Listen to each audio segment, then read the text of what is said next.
नमस्कार, ओम शांति।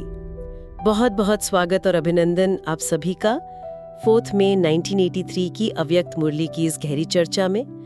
तो आज प्यारे शिव बाबा ने अपनी रूह रेहान में हम बच्चों की एक बड़ी दिलचस्प आदत पर कह सकते हैं मुस्कुराया। हाँ, बिल्कुल।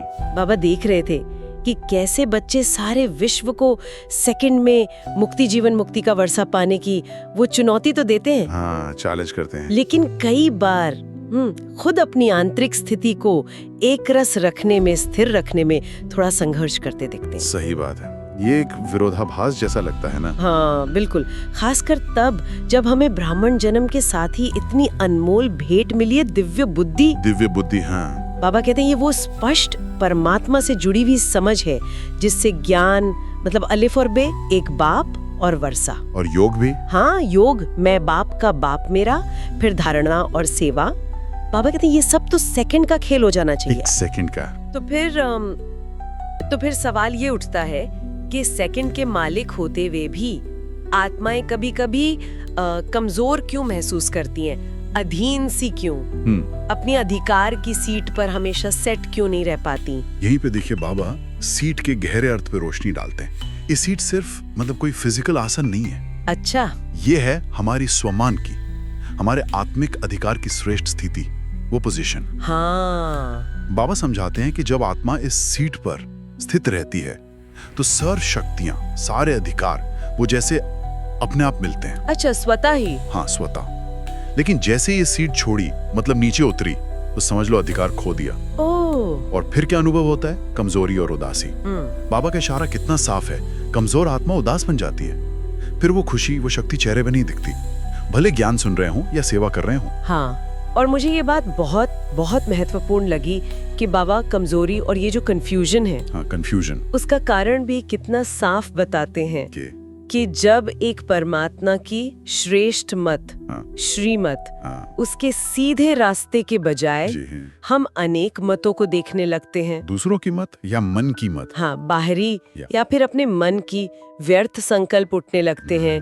ये ठीक है या वो, ऐसे करूं या वैसे, क्या करूं, कैसे करूं। हाँ, बाबा कहते हैं ये जो भ्रम है ना, ये तो हम खुद ही पैदा कर लेते हैं। बिल्कुल सही कहा। मतलब जब मंजिल एक है, रास्ता दिखाने वाला एक है, तो इतने सारे रास्ते देखने की जरूरत ही क्या है। बिल्कुल सही कहा। और ये जो व्यर्थ संकल्प हैं, बाबा ने इनकी तुलना एक दीवार से की है, एक तरह की वॉल। दीवार। हाँ, एक संकल्प उठता है, फिर उससे जुड़कर दूसरा, तीसरा, और देखते देखते मन के आगे एक मजबूत दीवार खड़ी हो जाती है। ये दीवार फिर क्या करती है?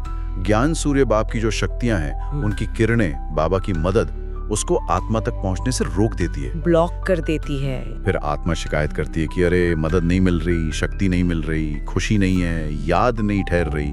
अच्छा, तो कारण ये दीवार है। हाँ, बाबा मानो पूछ रहे हैं भाई दीवार तो खुद खड़ी की है, तो मदद अंदर आए कैसे? और बाबा ने इस बात पे भी इशारा किया ना कि कैसे हम कभी कभी अपनी मनमत या परमत को मिक्स कर देते हैं। हाँ, श्रीमत में मिला देते हैं या फिर बहाने बनाते हैं, थोड़ा बहुत तो चलता है, ऐसा तो होता ही है सबके साथ। जी, जस्टिफाई करते हैं। हाँ, खुद को सही ठहराते हैं।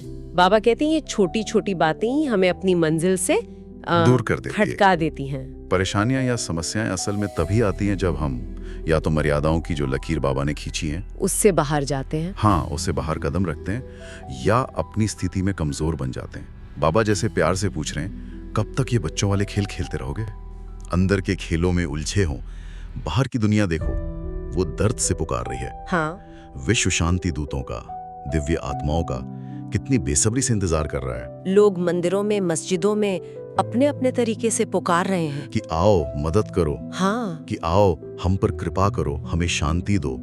बाबा का आह्वान कितना कितना करुणामय है कि अब ये बचपन के खेल छोड़ो, मैच्योर बनो, विश्व की इस पुकार को सुनो और उन पर उपकार करो। सच में ये बाबा का विश्व के प्रति कितना गहरा प्यार और चिंता दिखाता है। बिल्कुल। और फिर कुमारियों के प्रति भी बाबा का कितना ऊंचा विजन था, कितना विशेष संदेश। हाँ, कुमारियों के लिए विशेष। बाबा ने कहा खुद को साधारण कन्याएं नहीं समझो, शिव शक्तियां समझो। शिव शक्ति। सदा शिव बाप के संग रहो और उनके समान बनने का लक्ष्य रखो। सच्चे सेवाधारी बनो। सेवाधारी। और अपनी योग की लगन को ऐसी तीव्र अग्नि बनाओ कि कोई भी बंधन, कोई रुकावट सामने टिक न सके। बाबा का वाक्य था ना, लगन अग्नि बन जाए तो निर्बंधन हो जाओ। वाह, क्या बात है। लगन ही अग्नि बन जाए। कितनी बड़ी प्रेरणा है। बहुत बड़ी। तो आज की मुरली का सार अगर देखें तो निचोड़ यही निकलता है, एक बाप, एक मत, एक रास्ता, एक रास्ते पर चलकर अपनी स्थिति को सदा एक रस बनाए रखना, स्टेबल रखना। सेकंड में सर्व प्राप्ति का जो अपना अधिकार है उसको स्मृति में रख के समर्थ बनना। और ये सब होगा कैसे? ये सब संभव होता है अपनी स्वमान की, अपने अधिकार की श्रेष्ठ सीट पर सेट रहने से। बिल्कुल, वहीं से सब कुछ है। और अंत में बाप दादा ने कितनी कितनी दिल से दुआएं दी हम सबको। हाँ, सदा श्रेष्ठ समझदार बनो, सदा एक मत पर चलने वाले बनो, सदा एक रस स्थिति वाले बनो, सदा सेकंड के अधिकार से समर्थ रहो, व्यर्थ संकल्पों के खेल समाप्त कर विश्व कल्याणकारी सेवाधारी बनो। कितनी प्यारी दुआएं हैं जी। तो आइए आज इस पर जरूर थोड़ा सोचें, मनन करें कि हम अपनी अधिकार की सीट पर कैसे सदा सेट रह सकते हैं और वो एकरस स्थिति का अनुभव अपने जीवन में कैसे बढ़ा सकते हैं। बिल्कुल। प्यारे बाप दादा का सभी श्रेष्ठ आत्माओं को बहुत बहुत याद, प्यार और नमस्ते। ओम शांति।